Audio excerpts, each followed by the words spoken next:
Barley and hops. Today we're going to talk about a topic. It's foreshots, heads, hearts, tails. Heads, hearts, tails.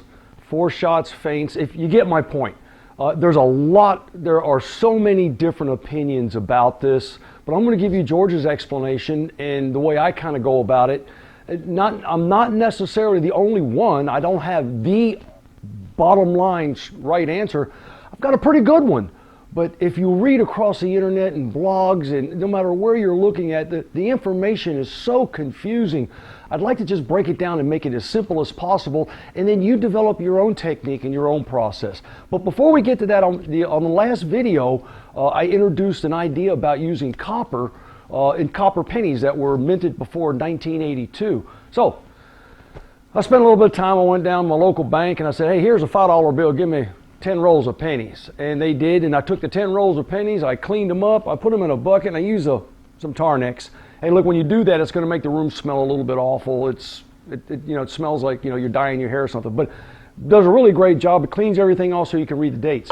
I went through painstakingly, and I looked at each and every penny, and I wound up with a bag of pennies non-usable because they were minted in 1982 or after, and I wound up with a bag of pennies that were minted prior to 1982. So these are 97.5% copper, and you can use these in your column.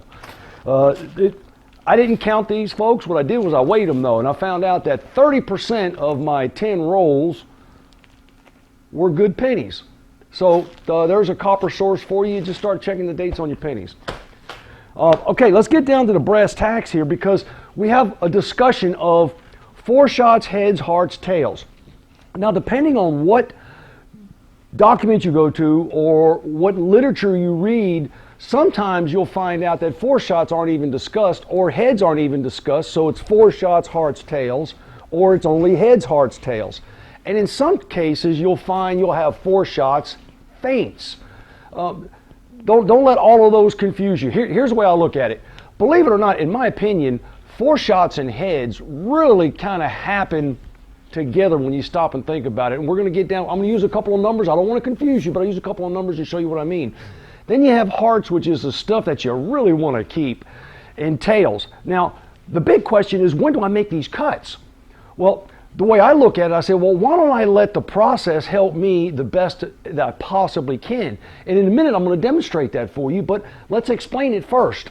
We know that, as an example, that ethanol is going to, scientifically, at sea level, is going to boil at 173.1 degrees Fahrenheit or 78.37 degrees Celsius.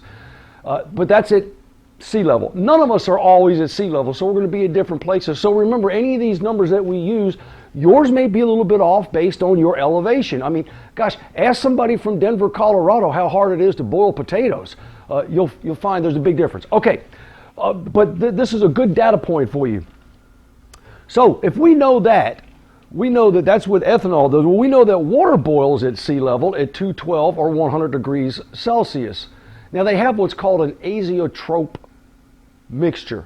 It's something like 90, almost 96% ethanol, 4%. Well, as long as you got 4% of water in there, you'll never get 100% ethanol out, because with the azeotrope difference, it's a positive azeotrope, which means that the boiling point of the elements that are in there, when you mix them together, the boiling point of that mixture is always a little bit lower than either of those boiling points. And in this example, 171, the boiling point is a boiling point of ethanol, and 212 degrees is a boiling point of water. Well, when you mix those two together, the boiling point is going to be just a little bit lower than 171. So just now we know that that's at sea level. So when we have those two together, if we went to 168 degrees Fahrenheit and we worked it up and we held it there, now we know that methanol comes off at 145 Fahrenheit. Now methanol is going to happen whether you like it or not, because it's in the process on your scale on the way up. So just allow that to happen on its own. Don't try to force that process, and don't stop at 145. Just continue on, but when you get to 168, kind of hold it there.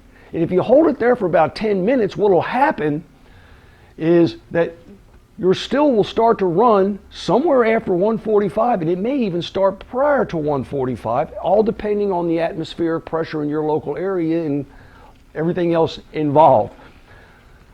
As that happens, as that temperature starts to rise, when you get up to 168 and you hold it there for 10 minutes, everything inside that column, everything in here that's starting to mature, I'd say, or rise and start to fill that column is going to start to come out. Now remember, 171 is ethanol, 212 is water. Let's not increase beyond 168 for about 10 minutes, which means that nothing in this pot is able to come out because you haven't reached that boiling point yet. But all of your foreshots and heads are already in that column, and they're starting to maneuver all the way up to the top of the column. You give them plenty of time as it starts to build a little bit of pressure, and they'll start to come out. Now, once that stops, well, you've taken out the foreshots and heads by just waiting for about 10 minutes at 168. Now, how much are you going to collect? In a sugar wash, you normally don't have a whole lot of methanol, very, very little to speak of. But we know that as a standard practice, 250 milliliters per 5 gallons is what you collect and throw away as your foreshots. Heads, on the other hand, are different depending on what you've got in that pot. So if you held it at 168 for 10 minutes, everything that you would consider heads in that pot are gone, because what will happen is that your condenser will quit producing. When it stops producing, you know you're done. Everything you collect from that moment on is going to be heads. So once we get to our 168 and we hold it there for 10 minutes, we've gotten rid of our foreshots and our heads, they're gone. We are now collecting hearts, my friends. We'll collect hearts, and that'll happen at 173 all the way up through 179, and again, depending on the atmospheric pressure where you're at versus sea level. Some of your stills will run as high as 184. So it'll take some up to 186. And again, everything is dependent upon where you're measuring from. Make sure you're measuring right at the point at the top of the head where the vapor goes into the condenser. Just measure at the same place each time, so find the sweet spot in your still. But you'll continue to collect. Now we already know when to make the cut from foreshots and heads. We're in hearts now. So in hearts territory, we continue to collect. Now, how do we know when to make the cut between hearts and tails? I'm here to tell you that, yes, there is a mathematical formula, because at some point in time you get this balance within the wash and it can only do so much. Look, your best guide is going to be your nose and your taste buds. So if you know that you have a 20% mash in a 5-gallon batch, you can anticipate collecting a gallon. When you get to a half a gallon is when you should start to watch closely whether you're moving into the tails or not. You see what I mean? It gives you that idea. It's kind of nice to know what the alcohol by volume is in your mash first. It helps. If you don't know that, just keep an eye on it and use smaller jars to collect.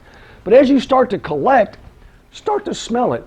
You'll notice almost immediately when the odor changes and the taste changes. Now remember, the tasting I'm talking about is just a little bit on your finger. Don't shot glasses. If you do that during your hearts, by the time you get to tails, you're not going to know the difference.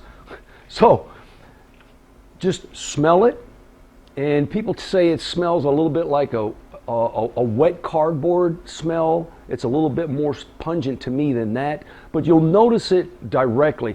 It either has a sweet, neutral smell, or all of a sudden you'll notice this wet cardboard or a stench, maybe even like a burnt corn or some kind of burnt. No, you'll notice that in there immediately. Now you'll also be able to taste it. And as soon as you get to that is when you stop collecting the hearts and you can start collecting tails. What do we collect tails for? The only reason we collect tails is because we know that there's a lot of alcohol left in there, but there's also those conagers and all those other oils and unrefined products that we got to get out. We don't have to get them out, but if we get them out, it's helpful because we put that in the next batch.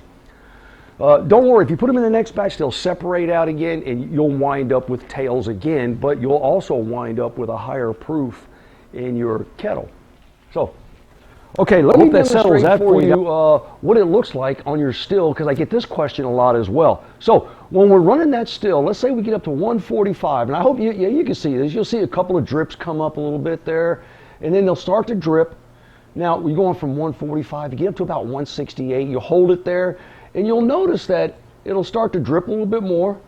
Now, there goes a run, a couple more drips, another run. And see, that's what I call the dribble, the spurt, the dribble, the spurt. And it'll do that. Now, and you may even get something that looks like this for a second or two. Now, what'll happen is, when you get to that 168 and you hold it there for 10 minutes, your still will all of a sudden do this. It'll stop. Once it stops, it's time to turn the heat up a little bit. And once you get to that perfect temperature, now watch your head temperature, and you get up to the temperature of ethanol vaporizing along with some of that water, it'll start to drip again. Now that's when you're collecting hearts.